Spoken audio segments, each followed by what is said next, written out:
Scientists are releasing a new warning about the threat of a massive supervolcano eruption, like the one under Yellowstone National Park in Wyoming. The European Science Foundation has released a 70-page report called Extreme Geohazards: Reducing the Disaster Risk and Increasing Resilience. It references the Yellowstone supervolcano. Northwest Wyoming, land of geysers, mountains, and lakes, is also sitting atop a supervolcano. And it just took what scientists describe as a deep breath. The Yellowstone volcano is one of a half-dozen or so tantrumy mountains that earned the title supervolcano because its eruptions can eject nearly 250 cubic miles of ash, dust, and gas. For comparison, that's about 1,000 times the volume of Mount St. Helens eruption in 1980, which was in itself a pretty big deal. But you shouldn't be surprised. Yellowstone is famous for its hydrothermal features like geysers and hot pots and fumaroles, which are all products of this volcanic hotspot, where half-melted magma swells up close to the Earth. Swarm of earthquakes have hit Yellowstone National Park over the past week. The park is home to a massive supervolcano that could erupt at any time. So is the swarm warning us about a looming disaster. Our RT's Brigida Santos joins me live from Los Angeles with the details. So Brigida, how many earthquakes have hit Yellowstone this week? Natasha, the U.S. Geological Survey has tallied up over 500 earthquakes in that area in the past week. Now, this swarm began on June 12th, and it is currently ongoing. Swarms are incredibly common in this area. In fact, they account for about 50% of all of the seismic activity in Yellowstone. And these are quakes that are ranging from 4.5 in magnitude to below zero. So I'm not sure whether there's much cause for concern right now. I do want to mention that this is a supervolcano with a thick continental crust that causes large buildups of magma, and it's capable of producing a magnitude 8 eruption on the volcanic explosivity index. That means the explosion could be 2,500 times larger than the Mount St. Helens eruption in 1980, which is regarded as the largest and most deadly eruption in U.S. history. We're talking about a sleeping Godzilla underneath Yellowstone that, if it erupts in a maximum eruption called Category 8, it could literally tear the guts out of the United States of America. Instead of having 50 states of the Union, we would only have 30 states of the Union. Now, that's Category 8. This report looked at Category 7, which is much more likely once every 1,000 years rather than once every million years. That means in every century, there's a 10% chance that somewhere on the planet Earth there could be a supervolcanic Category 7 eruption. That's the danger. Pretty scary prospect. I want to just show people what we're talking about here when we talk about this supervolcano, and we have a little thing to show you, a map with some of the details. So that's where it is. It's beneath Yellowstone. It's been there, as we know. I guess this has erupted 3 times in 2.1 million years.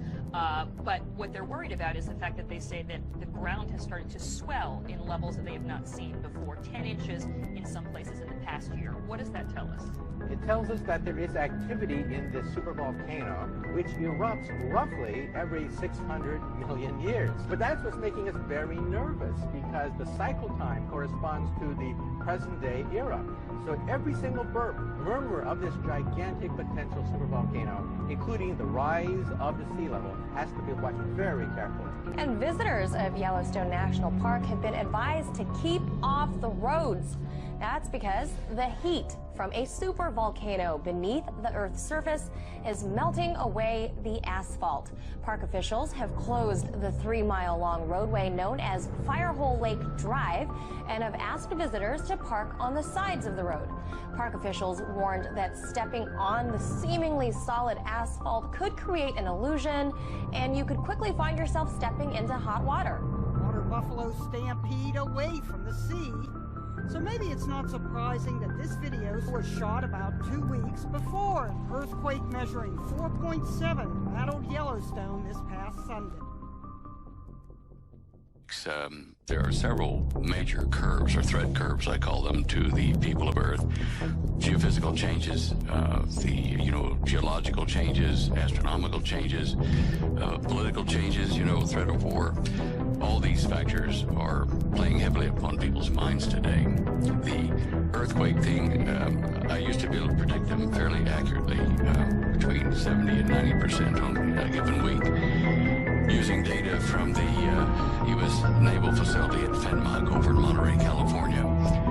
They monitor very subtle changes in the electric fields of the ocean and the air above the ocean, plus the sea surface temperature variation. And this allowed me to look at water coastlines all along the plate tectonic borders. And I determined back in 1996, when I started doing this, that you could see changes in the water surface temperature because of the electron flow over that area in the air.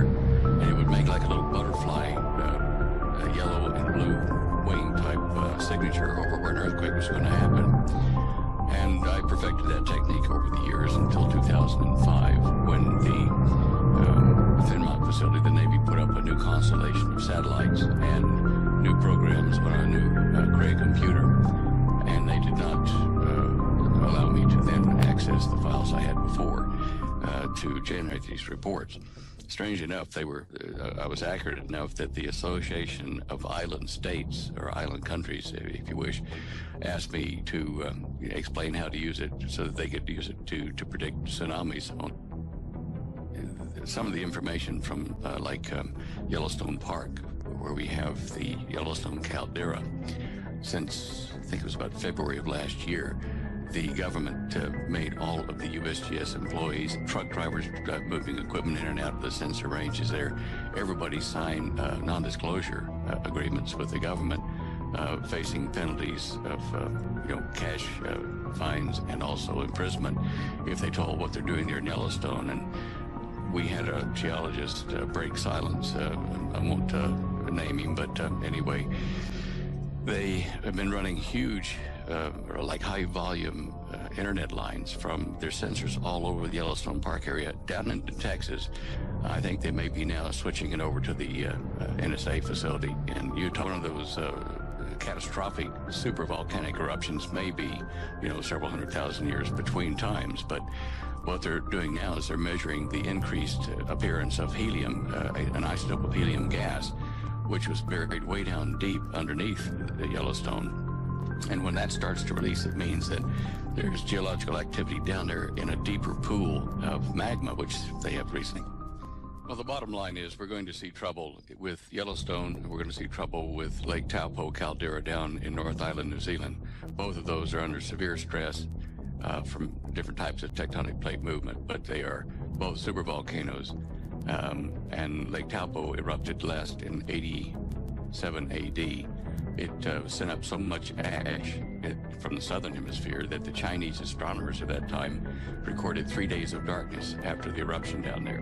Now, USGS has been told not to panic people because it hurts real estate values in the economy if it gets too serious. But people who read between the lines will see that we're being warned by USGS, by drills and just kind of subtle warnings in the newspaper in California that earthquake activity and hence some volcanic activity is somewhat imminent, and they're trying to get people to gradually readjust their circumstance without causing a panic. Mind you, with all the illegals in California, I guess if that fell into the sea, it wouldn't be a great loss, but still, you got to give them a chance. The new plasma pool they found deep down has opened up a vent to the northwest, heading toward Mount St. Helens direction. This one is a very deep vent because when the Fukushima earthquake occurred, on that day I was watching the seismic helicopters at Yellowstone, and one of them in the northwest corner picked up and rang like a bell before the normal shock wave could have even reached the United States. And that means to me that there is a direct hydrodynamic connection in the magma between Yellowstone and the western side of the North Pacific. This is what they're watching because it will be a prelude to New Madrid. It'll be a prelude to a number of other volcanoes and breaking up the west coast. So the Yellowstone caldera is kind of a new kind of instrument in addition to being a threat. I wanted to jump in here real quick tonight and share an email that I received from a guy that I knew a long time ago, a very trusted individual that has in certain ways risked his life for me and same as I did for him. But he sent me a very disturbing email today, and you can see right here it was 8:06 p.m. exactly like 17 minutes ago. It took me a minute to get everything set up. I am not disclosing this individual's name on the email. It's just not going to happen. But let me read the email for you. It says, "Hello, Tom. Just wanted to take a minute to give you a heads up. I know you have been well prepared for a long time, my friend. Just so you know, it would not be a good idea to stray too far from your bunker for a while," because he knows I have a bunker set up and supplies and everything. Anyway, briefly, he says, "I will tell you that the USGS is suppressing the earthquake activity at Yellowstone Caldera from the general public. Washington is aware of this because they are the ones giving direction about this blackout. This is the reason for all the preparations made in FEMA Region 3. This is the reason they moved those nukes out of Texas in a big hurry." I heard something about that before. Okay, this is the reason, he says, for the schools preparing 3-day kits for all the students and the FEMA coffins shipped to Hawaii and the East Coast.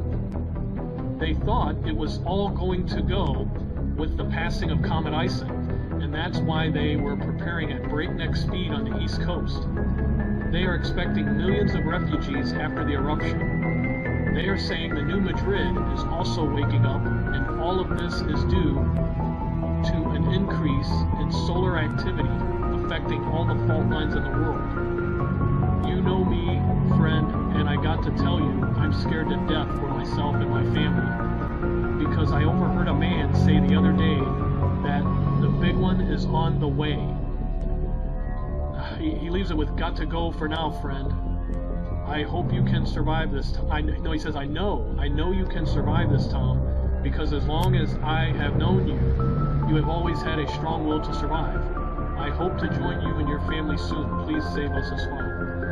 And he knows that I will always have a spot for him. But this is definitely pretty disturbing, and I guess it's all coming through the State Department, USGS.